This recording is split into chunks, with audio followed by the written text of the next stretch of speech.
ada bau menyengat di sana. Di bawah lantai vinil, baunya lebih menyengat lagi. Ada cairan berwarna gelap yang lembab di bawah lantai. Di kamar mandi, di lemari, di sudut kamar mandi, dan di dinding bak mandi, semuanya menunjukkan tanda-tanda bekas noda merah.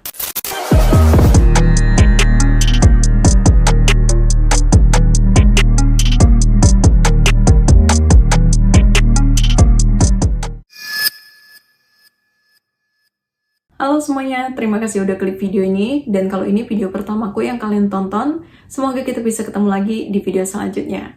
Ada banyak nama yang bakal kusebut di kasus ini, tapi orang pertama yang mau kukenalin sama kalian, Casey Chris Gilbert.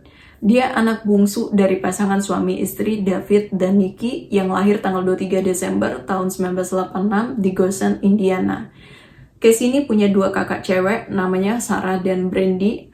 Dan dari kecil dia ini udah dikenal sebagai anak yang periang, selalu ceria, penuh semangat. Tapi sayangnya, waktu dia masih kecil, Nikki sama David tuh memutuskan untuk mengakhiri pernikahan mereka. Dan semenjak itulah, Casey sama kedua kakaknya tinggal sama Nikki. Ayahnya waktu itu langsung nikah lagi sama perempuan yang namanya Jody. Tapi walaupun mereka harus tumbuh besar tanpa sosok ayah, mereka punya ibu yang hebat. Nikki yang bakalan selalu jadi garda terdepan untuk putri-putrinya. Nikki waktu itu juga terus berhubungan baik sama David terlepas dari masalah pernikahan mereka, karena dia nggak mau perceraiannya sama David itu mempengaruhi kesehatan mental anak-anaknya. Terus waktu Casey masih SMA, dia tuh sekolah di Elad Memorial High School. Di sekolah inilah dia kenal sama Richard Bowers, yang waktu itu teman sekelasnya. Awalnya mereka itu cuma teman sekelas, terus mereka jadi teman dekat, mereka jadi lebih akrab, sampai akhirnya mereka pacaran. Tapi hubungan semasa sekolah itu terus berlanjut, sampai akhirnya mereka jadi pasangan yang sah. Dan setelah mereka nikah, mereka memutuskan untuk menetap di Orlando, Florida. Terus tanggal 9 September tahun 2009, lahirlah anak pertama mereka, cowok, namanya Cameron Christopher James Bauer. Panggilannya Cameron, jadi untuk seterusnya aku bakal sebut Cameron aja ya. Sama kayak Casey, Cameron ini anaknya ceria, selalu penuh semangat. Dan dia tuh juga sayang banget sama adiknya si Preston, yang lahir tanggal 22 Agustus tahun 2014, 5 tahun setelah kelahirannya si Cameron. Keluarga Bowers ini punya panggilan kesayangan buat Preston. Mereka biasa manggil Preston dengan panggilan Presi. Itu nama julukan dari Casey. Terus tahun 2015, Casey itu keterima kerja di rumah sakit hewan Mondora.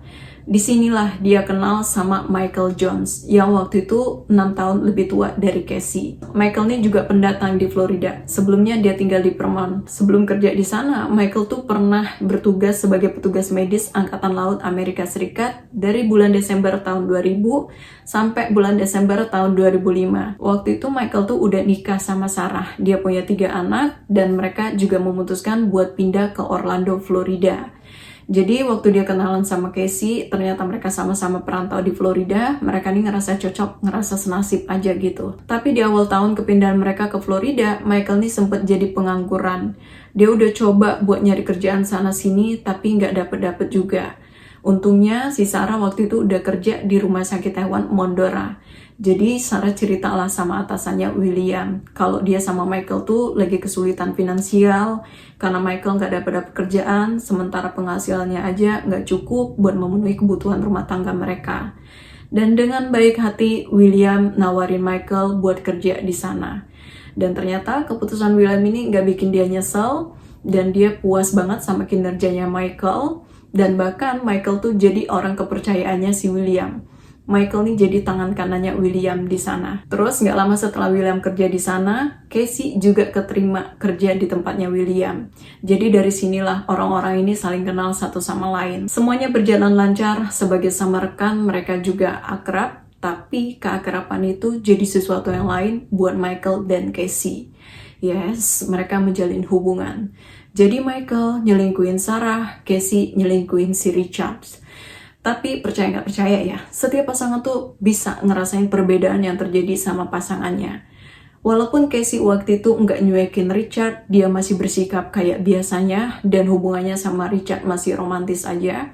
Tapi Richard tuh ngerasa ada yang beda sama Casey. Dia curiga kalau Casey nyembunyiin sesuatu. Jadi dia mulai cari tahu nih. Waktu itu dia ngecek ponselnya si Casey. Di sanalah dia menemukan bukti perselingkuhan Michael dan Casey. Setelah dia tahu semua itu, dia memutuskan untuk mengakhiri pernikahannya sama Casey. Dia sama sekali gak bisa terima, apalagi maafin perselingkuhan Casey sama Michael. Perceraian mereka juga jadi perpisahan yang penuh ketegangan. Mereka jadi rebutan hak asuh Cameron dan Preston. Tapi waktu itu hak asuh Cameron sama Preston jatuh ke tangan Casey. Terus setelah mereka cerai, Richard waktu itu langsung pindah ke Georgia. Dia gak mau lagi tinggal di Florida. Dan gak cuma pernikahan Casey yang hancur berantakan. Pernikahan Michael sama Sarah juga sama. Sarah juga gak bisa nerima perselingkuhan Michael sama Casey. Sarah langsung ceraiin Michael, dia juga memenangkan hak asuh atas ketiga anaknya. Terus dia bawa ketiga anaknya pindah tinggal di Vermont lagi. Tapi perpisahan Michael sama Sarah nih gak sepanas perpisahan Casey sama Richard. Sarah waktu itu masih tetap berhubungan baik sama Michael demi ketiga anaknya. Sebagai istri, dia muak banget sama apa yang dilakuin Michael, tapi sebagai ibu, dia tetap mengutamakan kesehatan mental anak-anaknya. Jadi dia tetap ngebolehin Michael kalau sewaktu-waktu Michael mau ke Vermont buat ketemuan sama anak-anaknya. Terus setelah dia cerai sama Sarah, Michael tuh sempat kebingungan mau tinggal di mana. Untungnya, William lagi-lagi jadi penyelamat banget buat Michael. William nawarin Michael buat tinggal di rumahnya, dia juga minjemin Michael mobilnya, biar Michael tuh gak repot gitu kalau mau kemana-mana. Ya secara waktu itu dia udah percaya banget sama Michael. Michael tuh udah jadi tangan kanan, jadi orang kepercayaannya. Tapi Michael, ya mungkin orang yang selingkuh tuh emang gak bisa dipercaya ya. Dia waktu itu bilang sama William kalau ibunya meninggal dunia di Vermont. Jadi dia harus pulang dan dia nggak bisa masuk kerja selama beberapa waktu. Sebagai atasan yang baik, William lagi-lagi mempersilahkan Michael buat nggak usah kerja dulu, tenangin diri dulu di Vermont, nggak usah buru-buru balik lagi ke Florida. Cuma setelah William tahu kalau Michael bohong soal kematian ibunya, William benar-benar nggak terima. Dia udah banyak nolong Michael, tapi balasan Michael malah sebaliknya. Jadi setelah dia tahu kebohongan Michael, dia langsung telepon Michael, nyuruh Michael beresin semua barang-barang Michael yang ada di rumahnya, nyuruh Michael balikin mobilnya. Dia juga bilang ke Michael nggak usah repot-repot lagi kerja sama dia, karena dia udah langsung dipecat hari itu juga. Cuma setelah Michael nih dapat telepon pemecatan juga pengusiran dari William, dia langsung diam-diam masuk ke rumah sakit hewan punyanya William. Di sana dia nyuri beberapa barang termasuk pistolnya William dan lari bawa mobilnya William. Waktu itu Michael sempat kabur ke Texas, tapi ujung-ujungnya dia ketangkep dan berakhir di jeruji besi. Tapi setelah semua ini, hubungan Michael sama Casey itu masih terus berlanjut. Mereka sempat tinggal bareng sampai akhirnya mereka nikah. Cuma waktu itu Nikki itu sempat nggak setuju waktu si Casey mau nikah sama si Michael.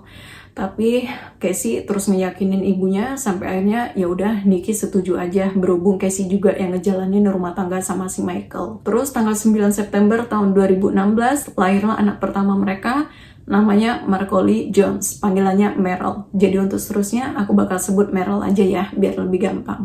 Tanggal 10 Agustus tahun 2018 Casey itu ngelahirin anak perempuan lagi namanya Ayanna Jones.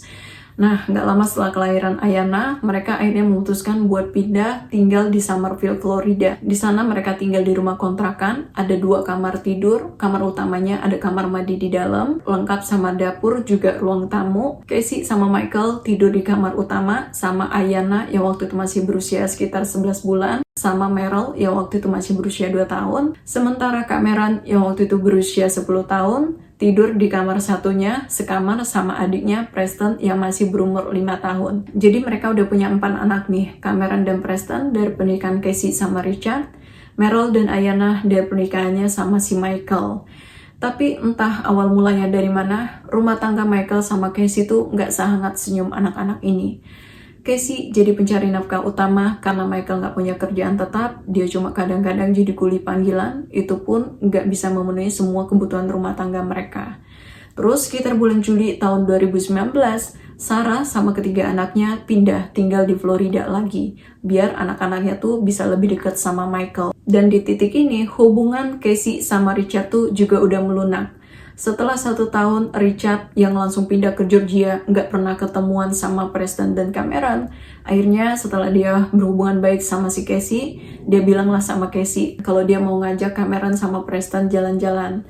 Waktu itu mereka sepakat tanggal 27 Juli sampai 10 Agustus Preston sama Cameron tuh bakal jalan-jalan sama Richard. Terus tanggal 26 Juli tahun 2019, Casey tuh ngirim pesan ke Richard buat mastiin jadi nggak Richard tuh ngajak anak-anak jalan-jalan. Di pesan itu, Casey juga bilang kalau Michael yang bakal nganter anak-anak. Jadi tanggal 27 Juli tahun 2019, Michael ketemuan sama Richard di salah satu mall waktu dia nganter Cameron sama Preston. Beberapa hari setelahnya, Casey tuh ngirim pesan lagi ke Richard nanyain gimana liburan mereka, apa semuanya berjalan baik. Waktu itu Richard cuma balas pakai emot jempol. Dan di waktu yang bersamaan, Casey itu juga ngirim pesan ke Nikki, nanya bisa nggak ibunya ngejagain Meryl sama Ayanna karena dia lagi nggak enak badan. Nikki yang sayang banget sama cucunya sama sekali nggak keberatan dititipin Meryl sama Ayanna. Jadi dia bilang, oke nggak apa-apa, antar aja. Dan di pesan itu Casey juga bilang kalau Michael yang bakal nganter anak-anak. Jadi di waktu yang bersamaan, Cameron, Preston, Meryl, dan Ayanna sama-sama nggak tinggal sama Nikki dan Michael. Beberapa hari kemudian, Casey tuh ngirim pesan lagi ke Nikki, ngabarin kalau dia masih sakit, masih lemes banget, jadi dia minta tolong Meryl dan Ayanna di sana dulu lebih lama lagi. Sampai 2 minggu berikutnya, Casey ngirim pesan lagi ngabarin kalau Michael bakalan jemput anak-anak. Naluri Nikki sebagai ibu waktu itu ngerasa kalau ada sesuatu yang terjadi sama Casey. Nikki ngerasa aneh kenapa Casey selalu berkomunikasi lewat pesan teks. Padahal biasanya mereka selalu FaceTime, pokoknya setiap hari itu selalu ada momen mereka ngobrol. Tapi setelah 2 minggu, bahkan selama 2 minggu Meryl dan Ayanna tinggal sama dia, jangankan FaceTime atau nelpon, gak pernah sekalipun Casey itu nanyain gimana kabar anak-anaknya. Sampai 4 minggu setelahnya, Nikki itu sama sekali gak bisa menghubungi Casey. Pesan-pesannya juga gak dibalas sama Casey. Jadi dia udah benar-benar khawatir, dia udah gak bisa nunggu lebih lama lagi. Jadi 14 September 2019, akhirnya Nikki ngelapor ke polisi, minta tolong polisi buat ngecek keadaannya Casey di rumahnya. Terus waktu petugas ngecek ke rumah Casey itu udah kosong.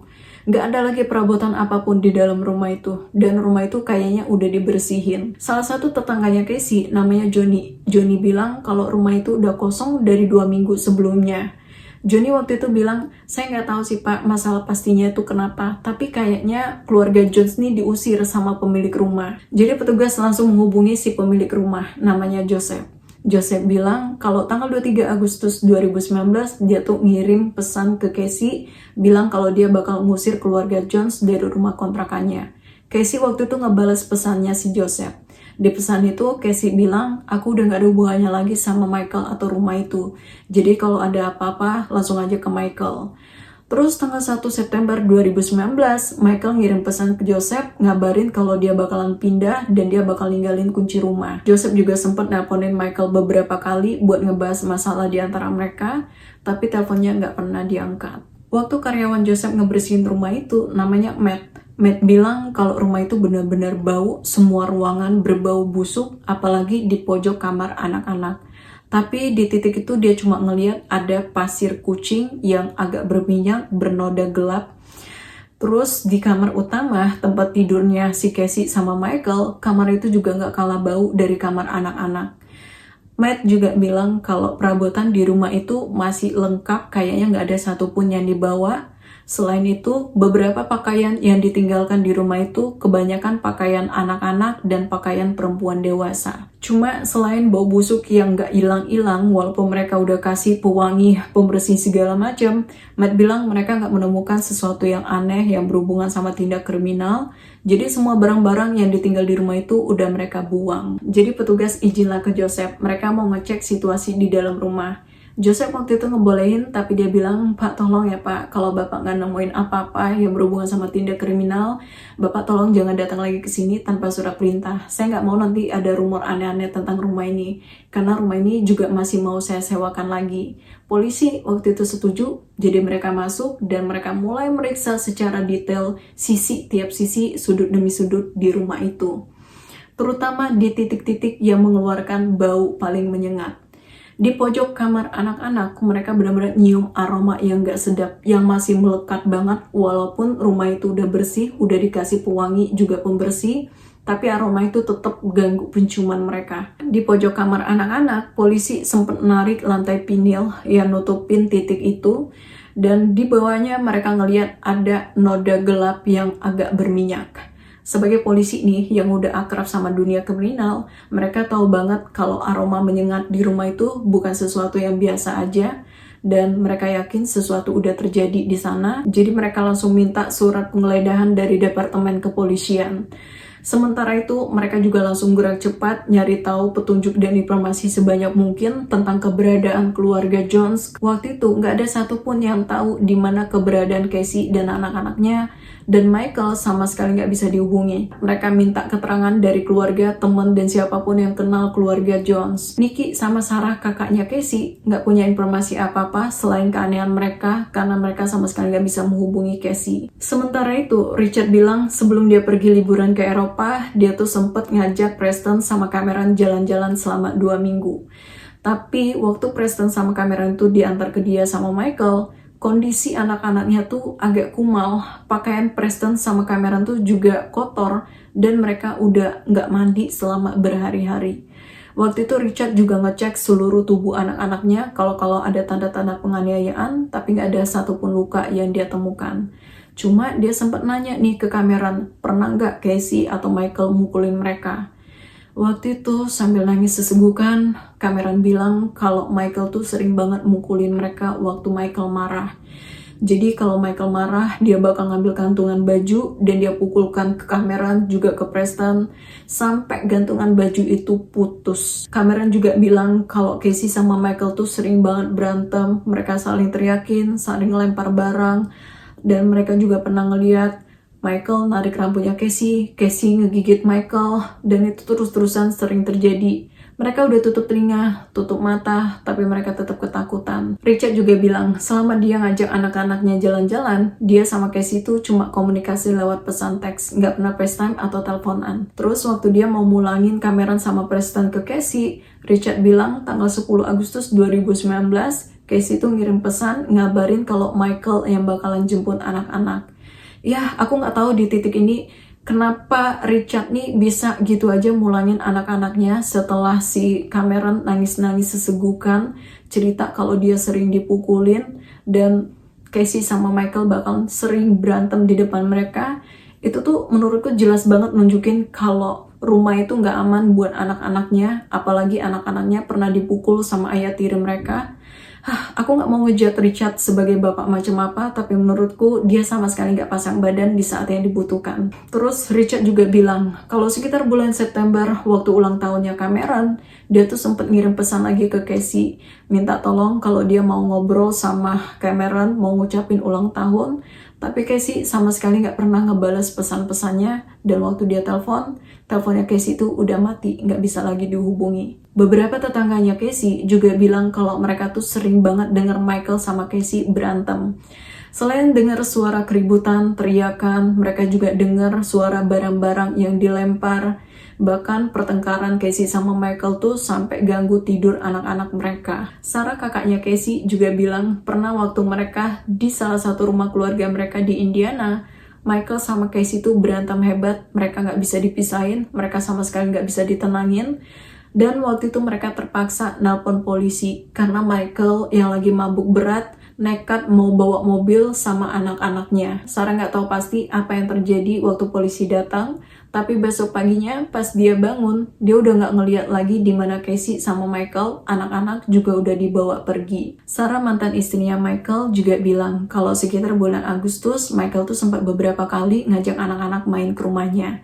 Tapi tanggal 23 Agustus dia nggak ngeliat keberadaan Cameron, yang datang cuma Michael, Ayana, Meryl, dan Preston. Waktu itu Michael juga bilang kalau dia bakalan pisah sama Casey. Tapi tanggal 26 Agustus dia bilang ke Sarah kalau dia bakalan bawa Meryl dan Ayana ke Casey. Di titik ini, Sarah tuh udah nggak ngeliat keberadaan Preston. Dia cuma ngeliat Ayana sama Meryl aja yang sama si Michael. Terus waktu surat penggeledahan udah keluar, polisi tuh langsung melakukan pemeriksaan secara detail di rumah kontrakan Casey dan Michael. Mereka melepas papan pinggir di sudut kamar Cameron dan Preston. Ada bau menyengat di sana. Di bawah lantai vinil, baunya lebih menyengat lagi. Ada cairan berwarna gelap yang lembab di bawah lantai. Di kamar mandi dekat kamar anak-anak, mereka juga menemukan belatung mati di bagian luar bak mandi dan ada juga di lantai. Mereka nyemprotin Blue Star dan luminol di area kamarnya Preston dan Cameron. Di kamar mandi, di lemari, di sudut kamar mandi, dan di dinding bak mandi, semuanya menunjukkan tanda-tanda bekas noda merah. Terus mereka juga ngecek ke kamar utama tempat tidurnya Michael dan Casey. Ada noda merah di dalam bak mandi dan di celah-celah sekitar kamar tidur. Blue Star dan luminol mereka semprotkan juga di kamarnya Casey dan Michael. Di kamar tidur, di kamar mandi, di dinding kamar tidur, di papan pinggir, juga di langit-langit dan di pintu masuk, sampai di bagian ventilasi udara, hampir seisi kamar itu menunjukkan tanda-tanda noda merah. Terus sekitar jam 8.40 malam, waktu mereka masih melakukan pemeriksaan di rumah ini, mereka tuh dapat kabar dari kepolisian Georgia yang informasiin kalau ada kecelakaan tunggal mobil Pan Pacifica putih. Pengemudinya Michael Jones yang ngaku kalau dia udah menghilangkan nyawa istrinya yang dia sembunyikan di mobilnya. Jadi waktu polisi nyamperin Michael yang habis kecelakaan, mereka tuh nyium aroma busuk dari mobilnya Michael. Setelah mereka ngecek mobil itu, di dalam mobil itu ada banyak barang-barang. Isinya benar-benar berantakan. Di bagian belakang mobil, polisi menemukan ada kotak berwarna abu-abu yang ditutup rapat, dilapisi lagi sama lakban. Di dalam kotak itulah tubuh Casey dibungkus pakai tirai kamar mandi, dilapisin kantong plastik, dan dikuatkan lagi dengan lakban. Waktu mereka ngelepasin pembungkus itu, mereka ngelihat mukanya Casey itu hancur parah, dan ada banyak luka memar di mukanya Casey, dan juga ada luka robek di bagian wajahnya. Mereka langsung ngirim tubuhnya Casey buat diotopsi dan juga langsung mengamankan Michael. Jadi akhirnya kepolisian Florida langsung datang ke Georgia buat mewawancarai si Michael.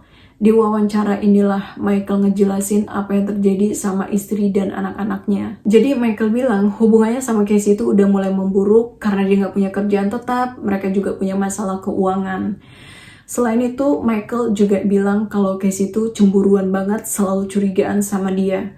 Setiap kali dia datang ke Fairmont buat nemuin anak-anaknya yang tinggal sama Sarah di Fairmont, Casey selalu nuduh dia sengaja ke Fairmont buat ketemuan sama Sarah, bukan buat nemuin anak-anaknya. Pertengkaran demi pertengkaran terus terjadi di antara mereka, bahkan mereka juga pernah berantem di depan Preston dan Cameron. Ngelihat mereka saling maki, ngelemparin barang, sampai melakukan kekerasan fisik, udah jadi pemandangan yang biasa buat anak-anaknya. Terus puncaknya di hari kejadian, Michael bilang dia nggak tahu tepatnya kapan, tapi hari itu siangnya dia tuh kerja. Dan selama dia kerja, Casey itu terus-terusan nelponin dia. Karena dia lagi sibuk banget, jadi dia matiin ponselnya. Tapi ternyata itu mancing emosinya si Casey. Waktu dia pulang ke rumah malam harinya, Casey itu nuduh dia habis selingkuh, habis tidur sama perempuan lain. Mereka sempat adu mulut. Setelah itu Michael ngambil bantal karena dia mau tidur di ruang tamu. Waktu dia lagi tidur di ruang tamu, Casey itu nyamperin dia, nyenterin plastik HP-nya ke muka Michael sambil bilang, kamu habis selingkuhan, ngaku, kamu tidur sama perempuan mana HP kamu, kalau kamu nggak selingkuh, mana aku mau lihat. Michael bilang, akhirnya dia kepancing emosi, terus dia ngasih HP-nya ke Casey, tapi dia bilang, yaudah ambil ini HP ini, terus kamu keluar dari rumah ini. Jadi mereka mulai saling maki, saling teriakin. Terus waktu mereka lagi berantem adu mulut itu, Casey ini sempat ngelemparin beberapa barang, Michael juga ngebanting beberapa barang, tapi Casey ngambil tongkat baseball dan mulai mukulin si Michael. Michael bilang awalnya dia tuh sempat nahan-nahan beberapa pukulan si Casey, tapi Casey nggak juga berhenti, jadi dia ngerebut balik tongkat baseball di tangannya Casey dan mulai mukulin Casey lagi, dan nggak berhenti sampai Casey nggak lagi gerak-gerak. Di titik itu dia sadar Casey itu udah meninggal dunia. Jadi dia langsung ngebungkus tubuhnya Casey pakai beberapa pakaian, terus dia masukin ke dalam kotak plastik warna abu-abu yang dia simpen di lemari kamar tidurnya. Terus dia ngebersihin noda merah yang ngeciprat di dinding yang ada di lantai. Dia juga ngebersihin tongkat baseball sebelum ngebuang tongkat baseball itu ke kotak sampah. Selama beberapa hari dia nyimpen tubuh Casey di dalam lemari itu. Semenjak itulah dia pura-pura jadi Casey seolah-olah Casey masih hidup. Termasuk yang ngirim pesan ke Richard, yang ngirim pesan ke Nikki, dan juga yang ngebales pesannya Joseph, semua itu Michael. Tapi setelah Cameron, Preston, Meryl, dan Ayanna tinggal lagi sama dia dia tuh mulai kewalahan ngurusin keempat anaknya. Dia juga bilang kalau wajah anak-anaknya tuh ngingetin dia ke Casey. Dia jadi benci. Dan saat itulah pikiran kotor itu muncul di benaknya Michael. Jadi waktu anak-anak udah tidur semua, tengah malam dia nyamperin Cameron yang berusia 10 tahun, narik Cameron dari tempat tidur, terus naruh Cameron di lantai, dan mulai mencengkram lehernya Cameron. Waktu itu Cameron ngebrontak, sempat nendang-nendang Michael, tapi Michael pakai kedua kakinya buat nahan badan Cameron, dan dia terus mencekik lehernya Cameron. Sampai Cameron udah nggak gerak-gerak lagi. Setelah mastiin Cameron meninggal dunia, dia ngebungkus tubuhnya Cameron pakai kantong plastik, dia ikat, dia lapisin lagi pakai lakban, terus dia masukin ke dalam koper merah yang dia taruh di pojok kamar anak-anak. Di titik itu, selama dia ngelakuin itu, Preston ada lagi tidur di kamar yang sama. Besok malamnya, dia nyiapin air di bak mandi, di kamar mandi yang deketan sama kamar anak-anak. Karena tangannya masih nyeri, jadi dia ngambil semacam tali pengikat, terus dia nyamperin Preston yang berusia 5 tahun yang lagi tidur di kamarnya. Dia bilang waktu dia ngelakuin itu, jangankan berontak, Preston bahkan gak bisa bersuara. Dia terus narik tali itu sekuat tenaga, sekenceng-kencengnya, sampai Preston udah benar-benar nggak gerak lagi. Setelah itu, tubuhnya Preston dia masukin ke dalam bak mandi, dia diamkan beberapa jam, terus dia masukkan ke dalam kantong plastik yang dia simpen di pojok kamar mandi. Preston yang malang dia diamkan di sana selama beberapa hari. Di waktu inilah dia nerima kabar dari Joseph kalau Joseph bakal ngusir mereka dari rumah itu. Waktu itu dia sempat minta waktu tambahan sama Joseph, tapi Joseph gak ngasih. Beberapa hari setelah Preston meninggal, dia juga sempat ngajak Meryl dan Ayanna jalan-jalan. Dia sempat duduk agak jauh dari kantor kepolisian sambil mikir apa dia harus nyerahin diri aja. Tapi karena dia terlalu pengecut, dia gak berani untuk itu. Di titik inilah dia berhenti bersandiwara seolah-olah Casey masih hidup. Dia ngancurin ponselnya Casey, terus ngebuang ponsel itu ke kotak sampah, terus dia ngebawa Meryl dan Ayanna pulang ke rumah. Sampainya di rumah, dia langsung ngisi air ke bak mandi. Setelah bak mandi itu penuh terisi air, dia langsung ngegendong Meryl yang berusia 2 tahun dan melakukan itu ke Meryl di dalam bak mandi. Aku bahkan gak bisa bilang, tapi Meryl meninggal di sana. Setelah itu dia ngegendong si Ayanna yang masih berusia sekitar 1 tahun dan melakukan hal yang sama. Meryl dan Ayanna dia kantongin di kantong yang sama dan dia simpan di kamar mandi. Dia diamin selama beberapa jam. Aku nggak tahu sejauh mana masalah dia sama Casey, sebenci apa dia sama Casey, tapi tetap aja kenapa dia harus ngelakuin itu di saat dia punya opsi lain. Dia bisa aja kabur sendiri, ninggalin Cameron sama Preston ke Richard, atau ninggalin Meryl dan Ayanna ke Nikki, tapi dia malah memilih seolah-olah dia berhak atas hidup anak-anaknya. Setelah dia ngelakuin itu ke Ayanna dan Meryl, dia mulai ngebungkus tubuhnya Preston yang masih dia diamin di kamar mandi. Tubuh itu dia kantongin ke dalam kantong plastik, dia lapisin lagi beberapa plastik, dia kuatkan lagi pakai lakban, dan Meryl dan Ayanna juga dia masukin ke dalam kantong yang sama. Dia lapisin juga beberapa plastik, terus dia kuatkan juga pakai lakban, terus dia masukin ke semacam kotak sampah plastik. Di titik inilah Michael pergi dari rumah kontrakannya, bawa mobil yang berisi tubuh Casey, Cameron, Preston, Ayanna, dan Meryl. Dia sempat beli beberapa pembersih, pewangi, juga penyemprot lalat, tapi tubuh-tubuh itu tetap berbau busuk, sampai-sampai dia harus buka jendela selagi dia nyetir. Yang ada di pikirannya Michael waktu itu cuma lari sejauh mungkin dari Florida, bawa tubuh-tubuh itu. Waktu dia di Georgia, dia tuh sempat stop dulu karena dia mau buang air kecil. Tapi waktu dia ngelihat ke sekeliling, saat itulah dia kepikiran buat ninggalin tubuh anak-anaknya di sana. Jadi dia langsung ngeluarin tubuhnya Cameron, Preston, Meryl, dan Ayanna, dia tinggalin di sana. Waktu dia udah pergi jauh dari lokasi itu, dia baru ingat kalau tubuh Casey masih ada di mobilnya. Jadi dia mau balik lagi ke lokasi itu buat naruh tubuhnya si Casey. Waktu dia mau balik ke lokasi itu, GPS-nya tuh sempet error. Jadi dia nyetir sambil ngotak-ngatik GPS-nya. Waktu itulah tiba-tiba dia banting setir, nabrak beton di sisi jalan. Waktu dia ngecek kerusakan mobilnya, mobil itu rusak parah dan dia sadar udah nggak ada lagi jalan keluar. Jadi dia langsung ambil ponselnya, terus dia nelpon 911. Waktu petugas nyamperin dia bilang ke petugas, "Bapak mungkin mau borgol saya udah ngilangin nyawa istri saya, tubuhnya ada di mobil." Jadi saat itulah petugas langsung ngecek mobilnya si Michael. Waktu itu polisi juga nanya, "Kenapa sih nggak kamu tinggalin aja Preston, Cameron sama Richard? Atau Meryl dan Ayana sama Nikki?" Michael bilang, "Andai aja aku tahu." "Kenapa, Pak?" Gak tahu apa maksudnya, tapi jelas dia punya opsi itu. Kalau dia mau kabur, dia bisa banget kabur sendiri tanpa harus menghilangkan nyawa anak-anaknya. Terus waktu polisi nanya, ada nggak yang mau dia sampaikan buat keluarganya Casey? Michael bilang, "Maaf, udah nggak ada gunanya lagi, Pak." Jadi setelah dia cerita semuanya, dia nuntun polisi ke tempat di mana dia ninggalin tubuh anak-anaknya. Cameron ditemukan di dalam koper merah, dia juga dibungkus kantong plastik berwarna abu-abu. Ada handuk yang nutupin kepala, juga nyumpal mulutnya Cameron. Preston dibungkus di dalam kantong plastik merah muda, masih ada tali pengikat yang nempel di lehernya Preston. Meryl dan Ayana ada di kantong yang sama, kantong plastik berwarna biru. Ada sandal berwarna merah muda di dalamnya, juga botol bayi dengan nama Ayana. Sementara itu, dari hasil otopsi menunjukkan kalau Casey mengalami pembusukan yang cukup parah dibandingkan tubuh anak-anaknya. Ada banyak luka-luka di sekujur tubuhnya Casey.